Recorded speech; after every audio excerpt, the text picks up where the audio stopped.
اے د عزت او جلال خالقه، اے الله، موږ ټول ستا عاجز بندگان په ټوله ناتوانۍ او عاجزۍ سره تا ته درګرځو او له تا نه مرسته غواړو، ځکه ته د دې ټول جهان خالق او د عبادت وړ یې. ته مو له خپل رحمت څخه مه ناامیده کوه. موږ د مرستې او اړتیا لاسونه یوازې او یوازې ستا په حضور کې پورته کړي. موږ انسانان د مادیاتو په دې سرګردانه نړۍ کې یو تر بله ورک یو.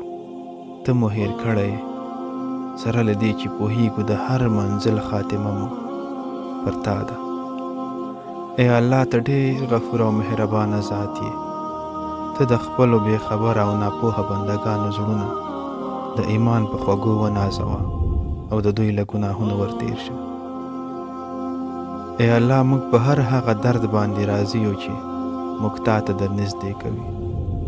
ای الله، موږ په هر هغه خوشحالۍ باندې ناراضه یو چې له وجې یې موږ تا هېروو.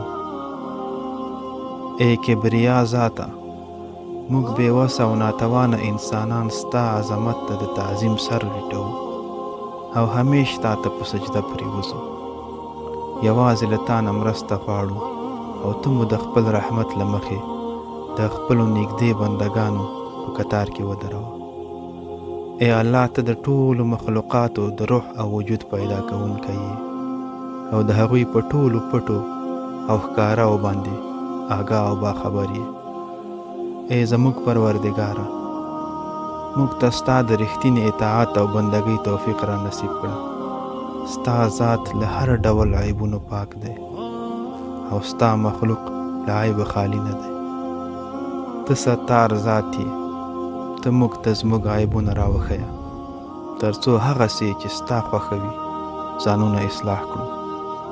ای الله، ته زموږ له ټولو هغو ګناهونو چې په پټه او ښکاره سهوا یا قصدا رانه شوي دي را تېر شه او موږ ته مغفرت وکړه. او ای الله، ته مو له دې دنیا نه هغه وخت رخصت او خپل حضور ته در وغواړه چې ته له موږ څخه راضي اوسې. ربنا آتنا في الدنيا حسنة وفي الآخرة حسنة وقنا عذاب النار. السلام عليكم ورحمة الله وبركاته.